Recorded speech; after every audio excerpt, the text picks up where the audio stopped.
Hey, good morning, everybody. Old Guy 379 here with just a little kind of a rant, kind of a expert tip.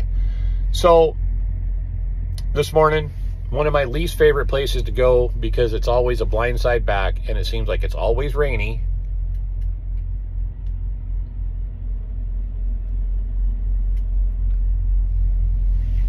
When you see somebody trying to back in somewhere, especially when it's kind of ugly like this and, you know, just hard to see anyway, turn your headlights off, please.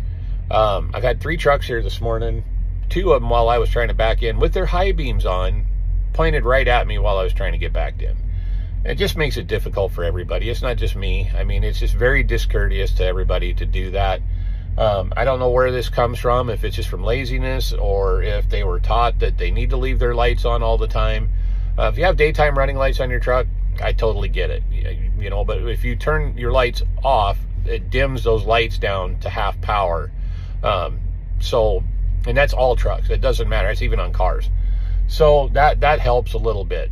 Then, once you're backed in, shut your headlights off. Same thing goes for truck stops, rest areas, parking lots, whatever. Turn your headlights off, man. I drive through parking lots and it's inevitably you're going to see a half a dozen trucks, typically larger fleet trucks or, you know, owner operators who bought an old fleet truck, and it's typically more prevalent down south and back east, or when I say east, I mean upper Midwest, than it is out on the West Coast here, but it's getting worse, where trucks are backed into a spot and they sit there all night long with their headlights on. And a lot of times with their high beams on. It just, man, it just makes it so much harder for everybody else. And I don't know, I see so many of them now, I'm starting to think some of these guys are actually trained that if they park, to leave their headlights on so nobody hits their truck when they're backing in, when actually it creates just the absolute opposite problem. It makes it really difficult for people to see what they're doing. So once you're backed into a spot, leave your marker lights on, your park lights on if you want to, but turn the headlights off. Don't leave it sitting there like that with your high beams on. A little quick story, just because, you know, I think it's good for people to know. A little convenience store just down the street from where I lived in Billings. About 3 times a week I'd go to work, and this time of year it's dark. I would leave, you know, about 5:30, 5:45 to head to work. And it would either be McLean or Core-Mark, one or the other, would be parked in the center turn lane right out in front of this little convenience store because it was too small to get into with a truck. And about 3 out of every 5 times I would meet that truck sitting there, the drivers would park it in the center turn lane with either the low beams and the driving lights on, or B, their high beams. Oh, I guess fog lights, not driving lights, but fog lights and headlights, or with their high beams on. And the bad part about that is it blinds oncoming traffic that are coming past that truck. And these guys were running in and out of the back of the trailer with a hand truck across the street to the parking lot and not wearing a safety vest. The one morning, man, I almost hit the guy because he was wearing all black. And I slowed way down, but he came off the ramp, came out from behind the trailer, and I couldn't see him. I was still kind of recovering from being blinded because they had their high beams on. And I stopped and I said, hey, you know, man, I'm real sorry about that. And he goes, man, watch what you're doing. And I said, turn your headlights off. And nobody can see you. You've got people coming up at you. You're blinding them as they're approaching your truck. And then you're coming out of the back dressed like freaking ninja, you know, all black coat, black hoodie, black pants. You know, the only thing white on you is your shoes. And he kind of thought about it for a second. He goes, that's probably a really good idea. And I said, I'm just letting you know from experience, man. Don't do that. When you're parked in the middle like that, shut your headlights off. Leave your 4-ways on. I said, I can't even see your flashers due to the high beams being on your truck. So just my little rant, you know. But it is, man. It's very, very discourteous to the other drivers to do that. And that's a problem. You know, we really need to work together out here.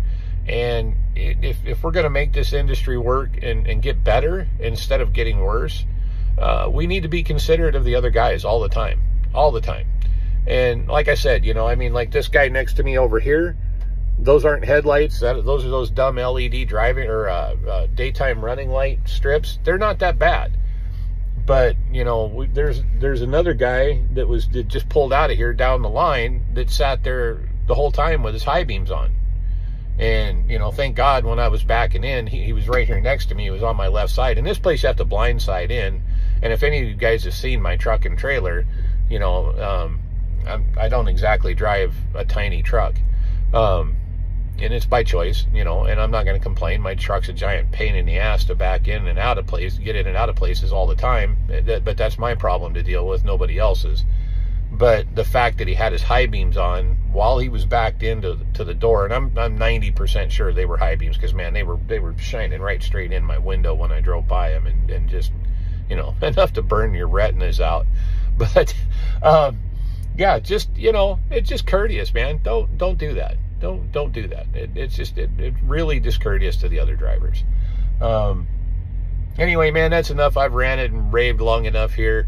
I'm not mad. I really, you know, again, I'm putting these videos out and saying these things more as a way for discussion and, you know, to kind of help people out, because I'm seeing a lot of things out here now that don't make sense. They just don't make sense, you know. I'm trying to find ways to say things that don't come across like me being a total douche.